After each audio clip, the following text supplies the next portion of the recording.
Bonjour à tous, j'espère que vous allez bien ce vendredi 16 janvier 2026. On va regarder aujourd'hui les news les plus marquantes de cette dernière journée et on va regarder où on en est sur le graphique du BTC et de l'ETH par rapport à tout ce qu'on a fait ces derniers jours.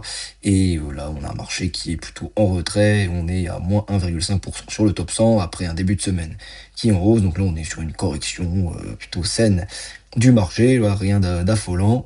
Et là, sur les grosses news de l'actualité, on est sur les ETF Bitcoin spot américains qui ont enregistré 840 millions de dollars d'entrée nette sur une seule journée. Donc ça, c'est un signal fort d'un retour de l'appétit institutionnel. Donc on a BlackRock qui domine largement ces flux et qui confirme son rôle moteur dans l'adoption des ETF crypto. Et le produit phare de BlackRock sur l'ETF concerne l'essentiel des nouveaux capitaux, ce qui renforce sa position de référence sur ce marché. Et ces flux suggèrent une confiance renouvelée dans le Bitcoin comme actif macro et pourrait soutenir les prix à moyen terme en réduisant l'offre disponible sur le marché spot. CME Group prévoit de lancer des contrats à terme sur Cardano, Chainlink et Stellar. Donc ces produits seront destinés principalement aux investisseurs institutionnels cherchant une couverture et une exposition réglementaire.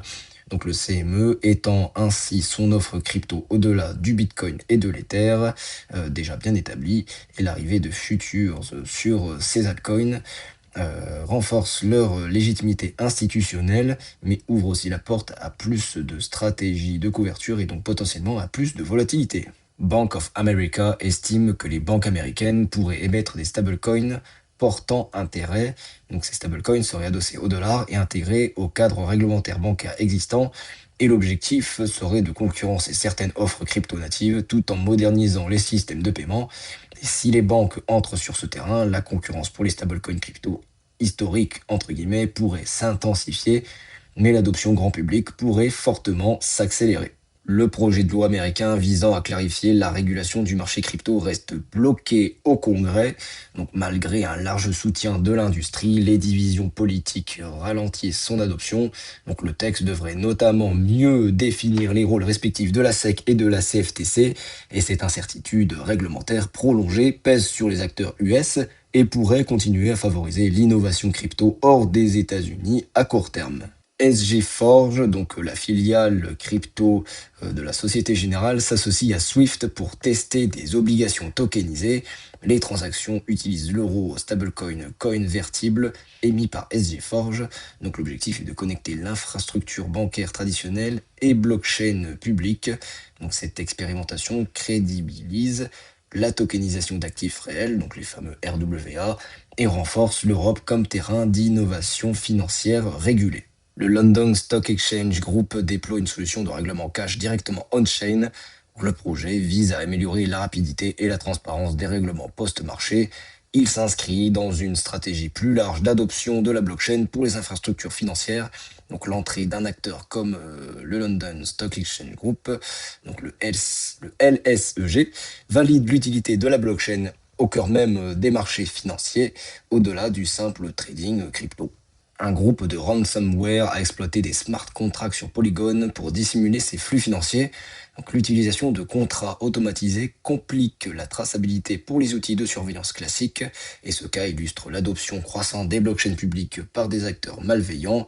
Et ce type d'abus pourrait accélérer la pression réglementaire sur les outils de confidentialité et renforcer la demande pour des solutions de conformité on-chain. On est maintenant sur le graphique du Bitcoin pour voir où on en est sur les prix. On est actuellement un peu au-dessus des 95 000 dollars. Donc par rapport à la dernière vidéo que j'ai faite il y a 2-3 jours, on a breaké vers le haut. Donc là c'était un peu un hasard, j'ai placé les objectifs là qui sont en orange voilà, le même jour du break. Donc là c'était le mardi, c'est ça. Donc voilà, pour rappel les objectifs c'est d'atteindre les 107 000, 108 000 dollars par rapport à notre triangle de compression là qui évolue depuis le mois de novembre maintenant.